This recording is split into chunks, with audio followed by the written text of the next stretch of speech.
어제 내가 올린 영상 가운데 외부에서 차 안에서 촬영한 영상이 있습니다. 그 영상을 보면 사념체들이 마치 눈송이처럼 막 이렇게 다니는 것들이 많은데, 그것을 보고 많은 사람들이 깜짝 놀라기도 하고 신기하다, 그런 댓글을 달았고, 또 내게 연락도 해오고 그렇게 했습니다. 이제는 여러분들이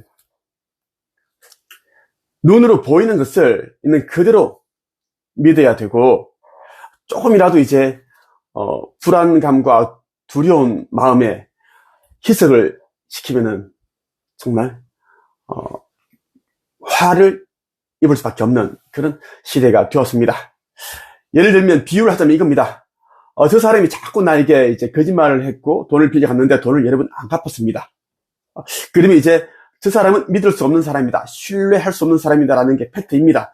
그런데 또 이제 이 사람이 또 다크한 말로 또 이제 나를 속이고, 또 아부하고 아첨하고, 또 식사 몇 번 대접하고, 자주 카톡 보내오면서 안부를 전합니다. 그러면 또 이렇게 되죠. 그래도 뭐 사람은 그래도 뭐 나쁜 사람은 아닌 것 같다, 뭐 사정이 있어서 돈을 안 갚고 있겠지, 이렇게 생각을 합니다. 또 얼마 지나지 않아 또 돈 빌려달라고 합니다. 또 빌려주겠다고요. 또 그 사람을 비난하게 되고 또 속았다 그러고 그겁니다. 자, 한번 당하면은 겉과 속이 다르다는 것을 알았다면 절대 금전 거래도 하지 말아야 되고, 상종을 하지 않는 것이 여러분의 심신뿐만 아니라 심신, 마음과 몸, 그리고 돈도 잃어버리지 않습니다. 그런데 대부분 사람들은 그렇지 못합니다. 성서 마태복음 25장 1절에서 13절 보면 열처녀의 비유가 나옵니다. 이것을 가지고 여러분들에게 말씀을 드릴게요. 이 마지막 시대를 살고 있는 여러분들이 무엇을 가장 중요시하게 생각을 해야 되고 가치를 줘야 되는지에 대한 이야기입니다. 하늘나라는 등을 들고 신랑을 맞으러 나간 10명의 처녀에 빗댈 수 있다. 그 가운데 5명의 처녀는 어리석고 5명의 처녀는 지혜로웠다. 어리석은 처녀들은 등을 가지고 있었지만 기름이 없었다. 지혜로운 처녀들은 등뿐만 아니라 통에 기름까지 넣어 가지고 있었다. 신랑이 오는 것이 매우 늦어져서 처녀들이 모두 졸다가 잠이 들었다. 한밤중에 어떤 사람이 소리쳤다. 여보시오, 신랑이 옵니다. 나와서 맞이하십시오. 그러자 모든 처녀들이 깨어나 등불을 준비하였다. 어리석은 처녀들이 지혜로운 처녀들에게 말했다. 등불이 꺼져가니 우리에게 기름을 조금만 나누어 다오. 지혜로운 처녀들이 대답했다. 안 돼. 우리가 함께 쓰기엔 기름이 충분치 않아. 기름 파는 사람에게 가서 사렴. 어리석은 5 처녀가 기름을 사러 간 사이에 신랑이 왔다. 준비된 처녀들은 신랑과 함께 결혼잔치에 들어가고 문은 닫혀 잠겼다. 나중에 나머지 처녀들이 와서 주님, 문 좀 열어주세요라고 간청했다. 그러나 신랑이 대답했다. 내가 너희에게 진정으로 말한다.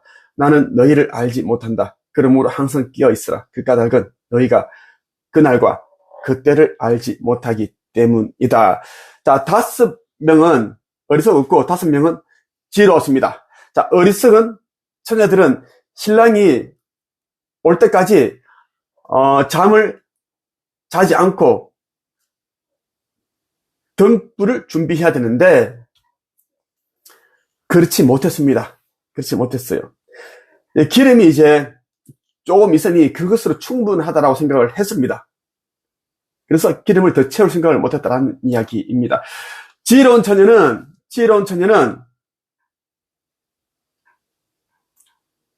충분히 등불을 밝힐 수 있는 기름을 채웠습니다. 준비했다라는 이야기입니다. 여기에 나오는 이 기름은 무엇일까요?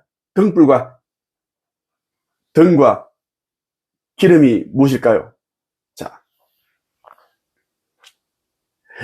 여러분들의 카르마, 그리고 믿음입니다. 다섯 처녀는 계산적인 믿음을 가지고 있었습니다. 이 정도면 신랑이 올 때까지 충분하지 않을까? 그러한 계산적인 것. 이 정도 시간이면 오시지 않을까? 계산적인 그러한 믿음을 가지고 있었습니다. 그렇다 보니까 가득 채울 생각을 하지 못했습니다. 자, 5명의 지혜로운 처녀는 계산적인 믿음이 아닙니다. 전지적 믿음입니다. 계산 없이 그분을 기다리는 마음으로, 행복한 마음으로 있었던 겁니다. 그렇기에 이 등에 기름을 가득 채우고 있었던 겁니다. 있었던 거예요. 자, 이 시대에도 똑같습니다. 사람들이 아직도 눈에 보이는 이 현상들만 믿고 조금만 더 지나면 이제는 내수가 괜찮아지겠지, 경기가 괜찮아지겠지 하면서 세상에 무서운 일들이 일어나는 것은 원래 세상이 그렇지 않았느냐, 이런 생각을 하는데, 그것을 부주의적 맹시에 빠졌다라고 하는 것입니다. 원래 세상은 이렇지 않았습니다. 이렇지 않았어요. 이렇게 경기가 어려웠던 적이 있습니까? 박근혜, 문재인 때 이렇지 않았습니다. 윤석열 때 이렇지 않았어요. 이재명 정부가 들어서서 그럴까요?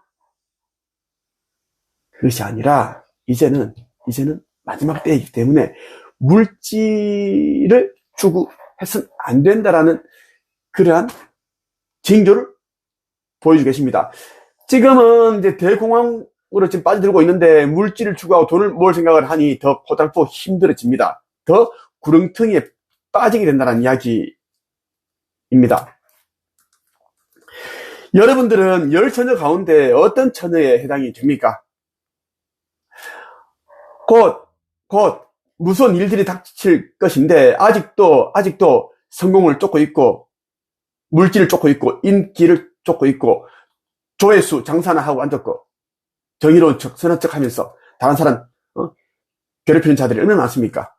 저격 유튜브들 구속 여러 명 계셨죠? 응?